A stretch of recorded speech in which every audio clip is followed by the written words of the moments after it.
Alright, what is up everybody? It's your favorite 2B2T YouTuber, and I'm here interviewing somebody you may know on the server, you may not know him. He goes by the name Hermeticlock, or Hermeticlock. But yeah, welcome to the show. Hi, good to be here. And yeah, it is Hermetic Lock. 2 words, Hermetic and Lock. Alright, so if nobody knows you, Hermeticlock, and if nobody is really familiar with you, can you just give like a little description of what you do on the server and what's your cause of the server? How far back do you want me to go? Uh, just I guess from the beginning. You want me to go to the beginning? Is that what you said? Yeah. All right, so I joined around June. And so that's something that most people don't know. But oh, sorry, other stuff. I get tons and tons of messages, and so I'm always like distracted. But anyway, so I joined around June of last year, and I didn't do too much until around July. And then I actually, started playing. I got out. I made my own little base, and then it promptly got griefed by Cars 731, and that's totally fine. That was during around the November due when that happened. So from there, I actually joined Voco, believe it or not. And I became an executive member really quickly because I developed a website for them along with a couple of other applications. From there, I got my good friend deloaded back onto the server, and we kind of took it over.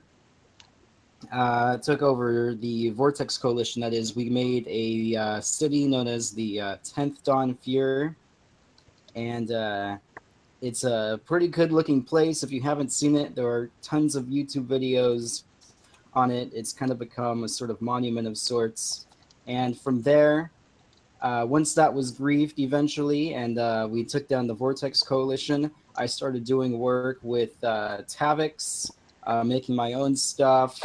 From there, I joined the Reich, and then I was talking with everybody over there.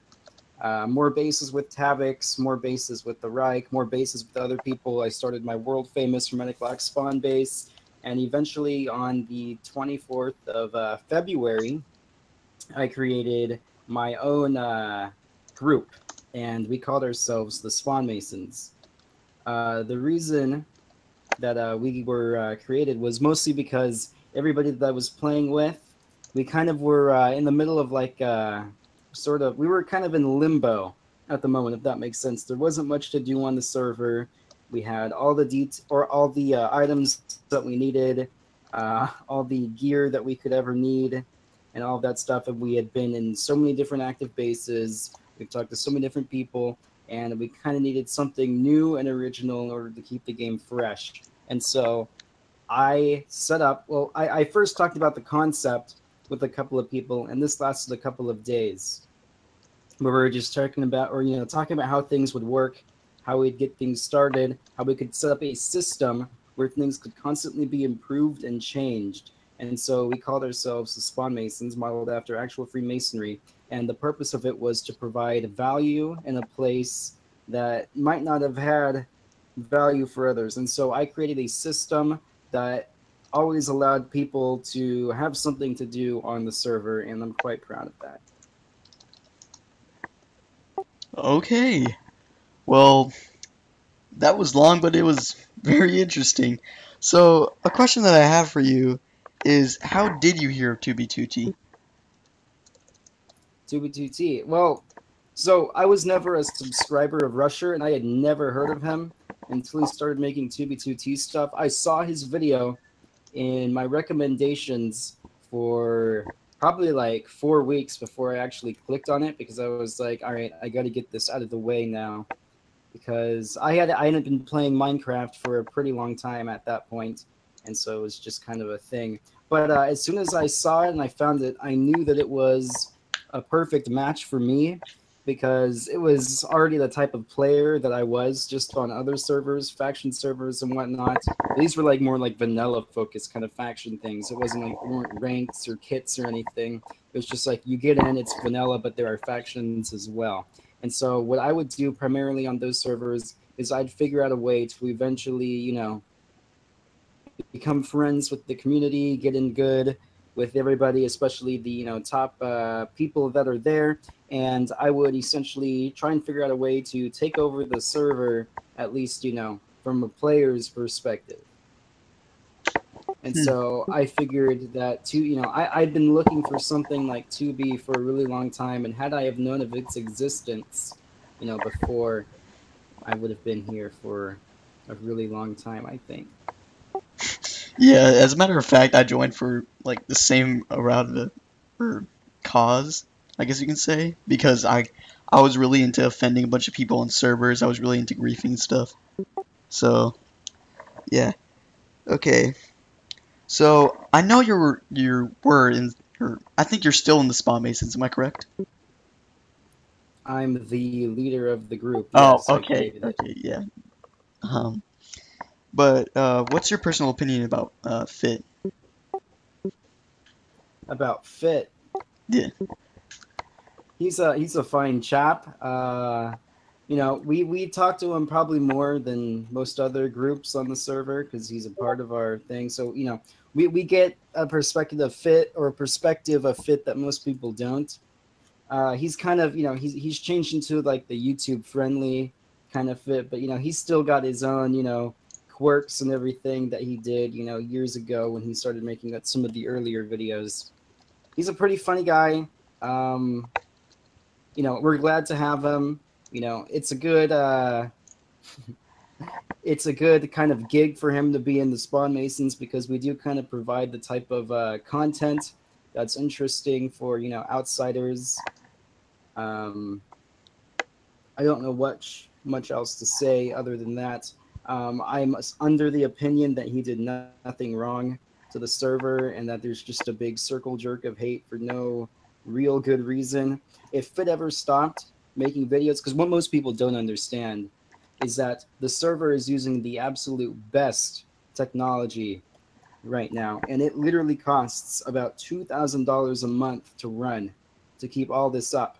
If it ever stopped making videos, we'd be shit out of luck, dude. Like, the entire server, we need those Yeah. more people coming. Otherwise, the server would collapse because people wouldn't be paying for priority, because we wouldn't need it, and then it would just be a mess.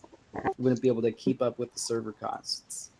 So say what you want about Fit, but if he ever decided to stop, things aren't going to be looking good for 2B.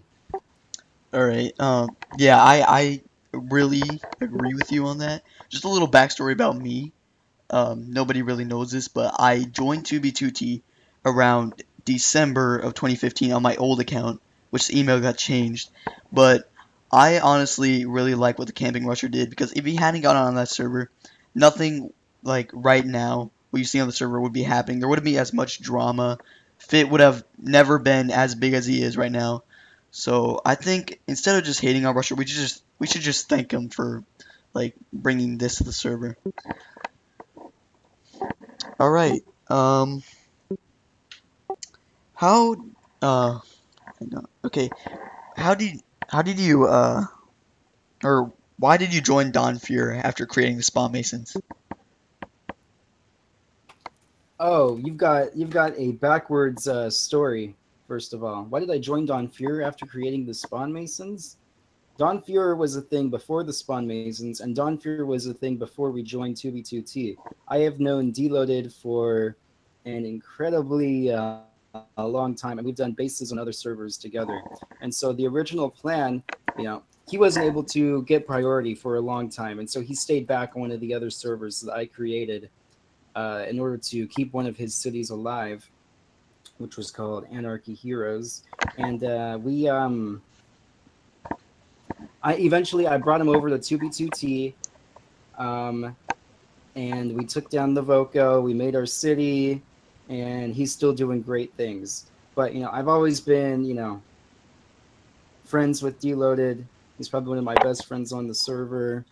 or just in Minecraft in general that I've met in Minecraft. And so we've done some good work, and yeah, I've been a part of Dawn Fury for a very long time, and that has never stopped.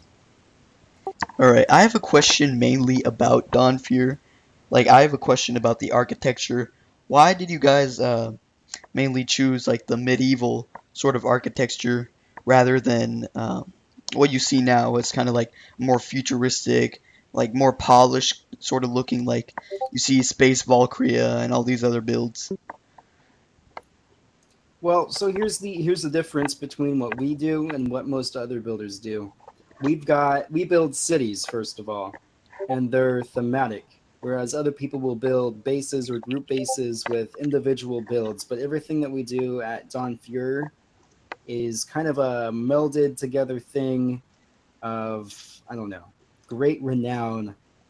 Just to be, I toot my own horn a fair bit, but I think sometimes it's fun to do so, like with the whole world famous Hermeticlock spawn base. Yeah, That was a really good meme that eventually kind of worked its way into becoming way more well known than I thought it would.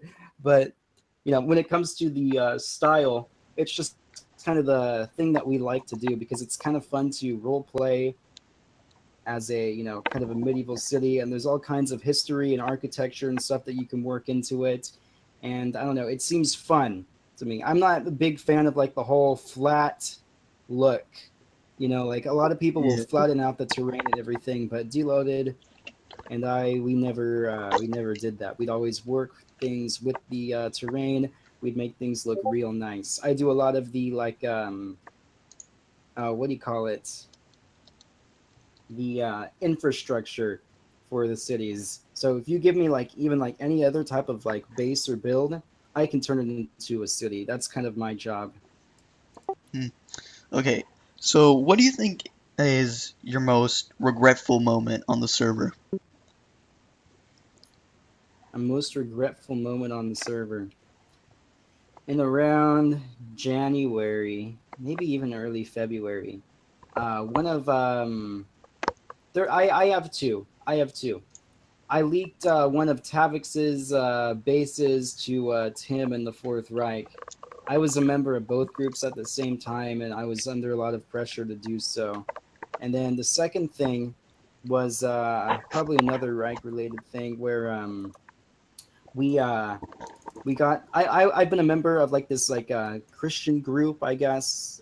Um, I'm not like not like formally, but like I was in their Discord and I had the coordinates to like their base, and so they were making this really huge like church somewhere, and somebody else in the right got a hold of it, and they wanted me to come on there with the BibleBot account because I'm BibleBot, and so I show up there with the BibleBot account, and they have me blow up this church. It makes for a really good video I've seen on the that. channel where I come on. Yeah, I came on as BibleBot, and I just like it's so good. It's so good. But I do. I'm not really big on griefing, and I'm not big on leaking chords. All right. So I guess that's it. Like we'll wrap it up right now. But do you have any closing thoughts or quotes or anything that you'd like to say? Um, Closing thoughts or points. Well, I mean, I get asked all the time, how do I become a spawn mason? So I think it'd probably be good to clear the air on that one, just to get it out of the way, so maybe less people will send me messages. Right. So I guess I'll get into that. So, in terms of recruitment right now in the Spawn Masons, it's invite only. That means that somebody in the Spawn Masons, even if they're a Mason, they might not be able to. It needs to be somebody of the 33rd degree in the Spawn Masons, which is like a inner circle, so to speak, inside of it. Needs to send you an invite link.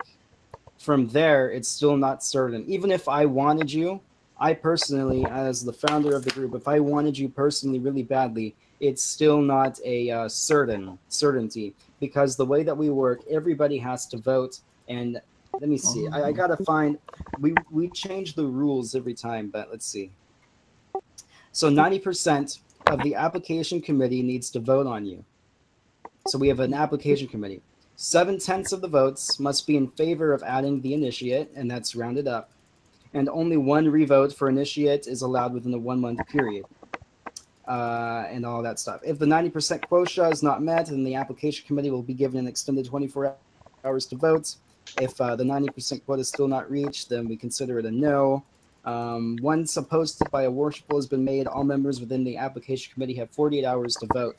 And the way that you even get an application to begin with is you have to do something noticeable on the server that we think adds value to the server. All right. Well, I gotta add on something that I really like what you're doing there with the recruitment because with the peacekeepers, okay, you know Panda Sauce YT. This is what he does to recruit Yes. you. Ask to be in the peacekeepers. He sends you the Discord link. You fight him in a PvP arena, and you're in. That's all it takes. There's nothing. And we've had so many insiders you do not even know. Just like yesterday, we had to. People message me. Yeah, people message me from the peacekeepers every single day. These have always been unsolicited. I have never went up to a peacekeeper member and said, "Hey, can you inside for me?" People, because Panda thinks that there's a war between the spawn masons and the peacekeepers. People in the peacekeepers like to picking sides basically, and so people, some of them, because a lot of them are kids, will say, "I'm gonna be working with the spawn masons because this is going to get me into the spawn masons if I inside for them." So I'll get messages with coordinates all the time. I get about 5 a day, and most of them I think nothing about. And sometimes Panda catches them. I think he caught 2 of them today, but one of them I don't even know who he was talking about, so he must have been inciting to somebody else. But it's like the fact that he just picks coordinates before he builds there, I think is a little shady anyways. Because what he does to pick a base is he just picks random coordinates. They show up and they build there no matter what. Where most people, they will, Okay. they'll find a general area and then they'll build. But in either case, when you start a conflict where people are picking sides, people are going to inside you because we don't think that there's a war in the spawn masons. People are much less likely to, work for the other side or act as a spy. And so, we've never had a base leaked. We've never had anything compromised. Except you guys The blow up the way Panda base after does you're that done. stuff. Yeah, we do that. But that's always been of our own accord. We never pulled, like, it's not like an Aureus thing where some people don't want to do that. It's like, it's just kind of what we do. More on the Panda Sauce thing, it's like when you recruit people without any other information or any vetting process, that's also what happens. And so it's just kind of a shame that he does that. We do, every time somebody sends me coordinates, we'll have somebody take a look and see if